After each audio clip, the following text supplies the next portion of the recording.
Hi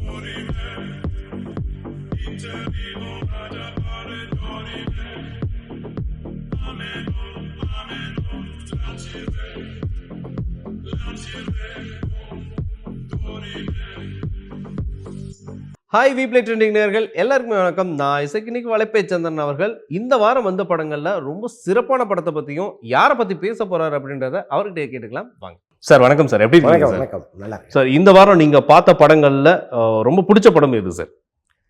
இந்த வாரம் பார்த்த படங்கள்ல யமகாதேகிங்கிற ஒரு படம் ரொம்ப நல்லா இருக்கு. Okay sir. அது என்ன மக்களுக்கு நம்ம சஜஸ்ட் பண்ணலாம் ஓகே அப்படின்ட்டு. மற்ற படங்கள்ல ஜிவி பிரகாஷ் நடித்த படம் ஒன்று பார்த்தேன், கிங்ஸ்டன்ஸ். ஆமாம், அது ரொம்ப சுமாரான ஒரு படம். Okay sir. மற்றபடி குறிப்பிட்டு சொல்லும்படியான படங்கள் ஒன்றும் இல்லை. ஏன்னா ஜிவி பிரகாஷை கொண்டாடக்கூடிய பல இயக்குனர்கள் வந்து ஜிவி பிரகாஷ் தான் அந்த படம் பண்ணணும் அப்படின்னு நிறைய பேர் துடிக்கிறாங்க. அது அது எந்த அளவுக்கு உண்மை சார்? இல்லை, ஜிவி பிரகாஷ் நிறைய படங்கள் பண்ணிகிட்டே இருக்காரு, வதன்னு படங்கள் பண்ணுறாரு. பட் அவர் கதை கேட்டு நடிக்கிறாரான்னு நமக்கு தெரில. ஏன்னா கதை கேட்டு நடிச்சிருந்தா இந்நேரத்துக்கு அவர் நடித்த படங்களில் ஒரு 5-6 படமாவது ஓடி இருக்கும். எல்லா படமுமே இந்த படம் தப்பிச்சிடும், இந்த படம் நல்லா இருக்கும்னு நினச்சி தான் போய் பார்க்குறோம்.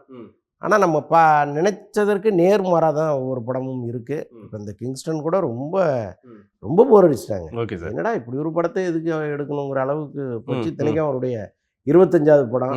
அவர் ரொம்ப அந்த படத்தை பற்றிலாம் சொல்லிகிட்டு இருந்தார். பட் ஜிவி பிரகாஷ் வந்து பிரமாதமான இசையமைப்பாளர், அதில் ஒன்றும் மாற்று கருத்தே கிடையாது. அவர் முழு நேர இசையமைப்பாளராக போயிட்டாருன்னா அவருடைய இடமே வேறு. அவர் வந்து இங்கே ஏதோ நடிக்கணுங்கிற ஆசையோடு வர்றாரு. நல்ல விஷயம். அது வந்து அவர்கிட்ட ஒரு நல்ல திறமை இருக்குது, நடிப்பு திறமை இருக்குது, நல்லா நடிக்கிறாரு. ஆனால் வந்து ஏன் கதைகளை இவ்வளவு மோசமாக அவர் தேர்வு பண்ண தெரியல? ஆமாம், தேர்வு பண்ண தெரியல. Okay okay. ஆனால் வெற்றிமாறன் அவர்கள் கூட சில புகழாரம் கொடுக்குறாரு. முதல்ல வந்து அவர் வார்ன் பண்ணியிருப்பார் போல் இருக்கு, உன்னுடைய இசைக்கான முயற்சியை வந்து இன்னும் நல்லா மெருகேற்று அப்படின்னு சொல்லியிருந்திருக்காரு.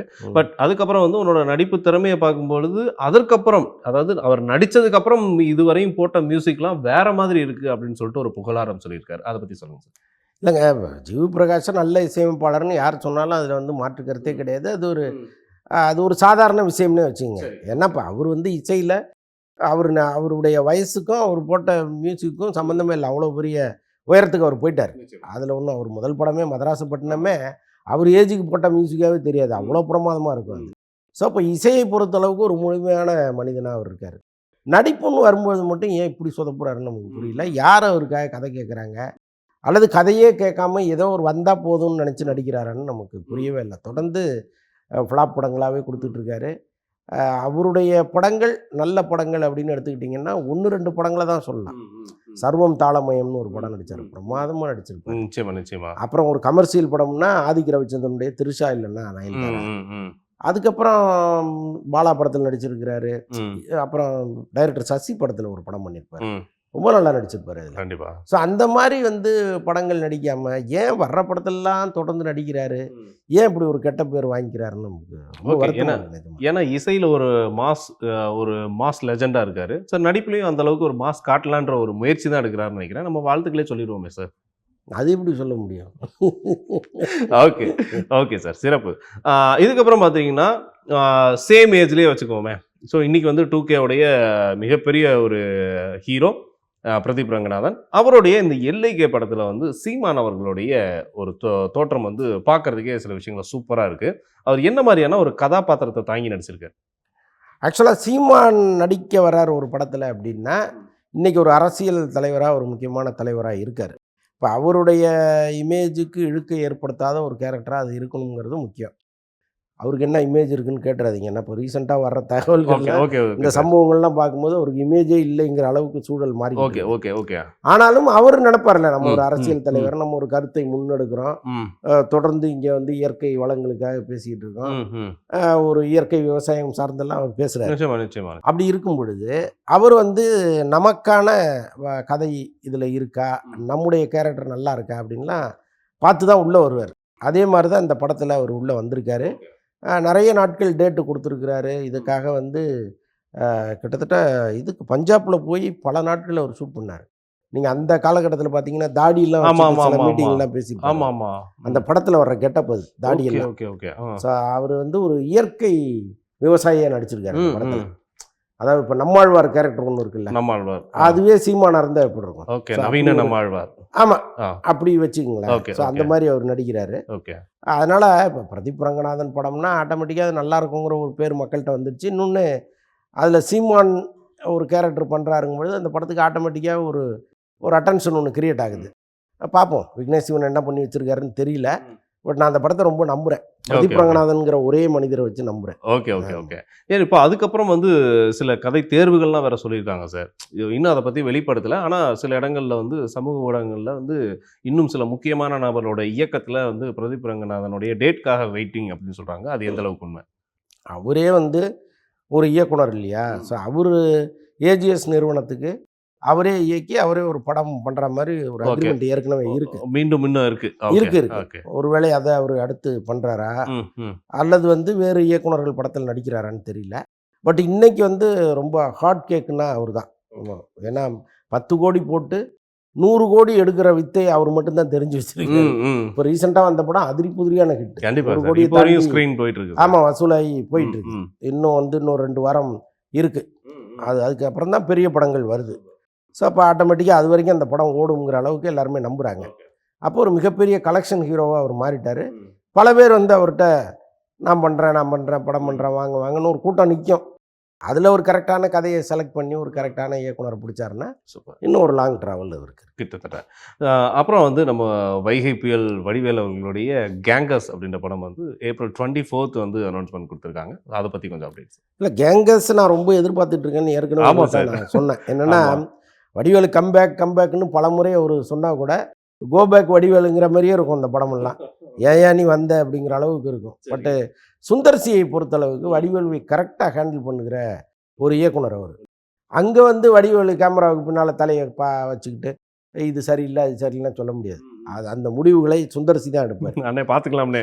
ஆமாம் ஆமாம். இன்னொன்று கரெக்டாக வந்து ஒரு காமெடி ஆர்டிஸ்ட்கிட்ட என்ன வாங்கணும் எப்படி வாங்கினா அது வந்து காமெடி ஒர்க் அவுட் ஆகுங்கிறதெல்லாம் சுந்தர்சி கைவந்த கலை. ஏற்கனவே அவங்க 2 பேரும் சேர்ந்து பண்ண பல படங்கள் வந்து வெற்றி படங்களாக இருக்குது. காலம் முழுக்க சிரிக்கிற காமெடிகளாக இருக்குது. அதை வடிவேலுடைய காமெடி படங்கள் லிஸ்ட்டில் போட்டிங்கன்னா இதை சுந்தர்சி படம் இல்லாமல் நீங்கள் இன்னொரு படத்தை வர முடியாது. ஸோ அப்படி இருக்கும் பொழுது அந்த காம்பினேஷன் திரும்ப வருது. அதில் வடிவேல் ஒரு 4 கெட்டப்பில் வராருங்கும்போது இப்போவே அடடா அது எப்படி இருக்க போதோங்கிற அளவுக்கு நமக்கு ஒரு ஆர்வம் வருது. ஓகே. பார்க்கலாம் இதுவாவது ஒரு கம்பேக்காக இருக்கான்னு. நிச்சயமா. அப்போ எல்லாரும் ஏப்ரல் 24 வந்து செமையாக வெயிட் பண்ணலாம்னு நினைக்கிறேன் சார். ஆமாம். சார் அதுக்கப்புறம் சுந்தர்சி அவர்களுடைய இயக்கத்தில் அண்ட் நயன்தாராவோட மூக்குத்தி அம்மன் 2. ஆக்சுவலி இந்த டைட்டில் வந்து ஆர்ஜே பாலாஜி வந்து இது பண்ண போறாருன்ற மாதிரி ஒரு விஷயங்கள் இருந்தது. பட் இப்போ வந்து இதை ஹேண்டில் பண்ணக்கூடிய டீம் எல்லாருமே வேற, ப்ரொடக்ஷனே வேற வந்து வேற. இதை பற்றி சொல்லுங்க. இல்லை ஆக்சுவலாக மூக்குத்தி அம்மன் வந்து ஆர்ஜே பாலாஜி தான் பண்ணியிருக்கணும்.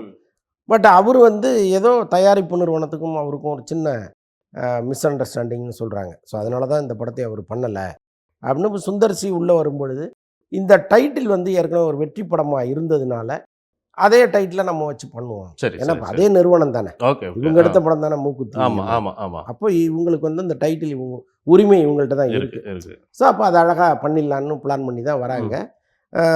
இந்த படத்தை ஆரம்பிக்கும் போது டபுள் டிஜிட்டில் ஆரம்பிக்கிறாங்க பட்ஜெட்டு.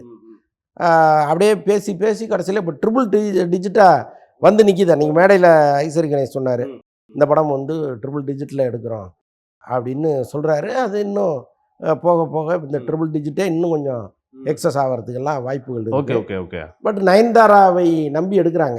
அதில் வந்து இப்போ சுந்தர்சி படத்தில் வந்து காமெடி ரொம்ப நல்லா இருக்கும். ஆனால் இதில் யோகி பாபு பண்ணுறாரு, அது ஒன்று தான் நமக்கு பயமாக இருக்குது. ஓகே. ஏன்னா அவர் எந்த படத்துலையும் காமெடி பண்ணி நான் பார்த்ததில்லை. சரி. அவர் காமெடின்னு சொல்கிறாங்க. ஓகே. இந்த படத்தில் வந்து நயன்தாராவை மட்டுமே ஒரு மெயின் பில்லராக நம்பி அவர் படம் பண்ணுறாருன்னு நான் நினைக்கிறேன். ஓகே.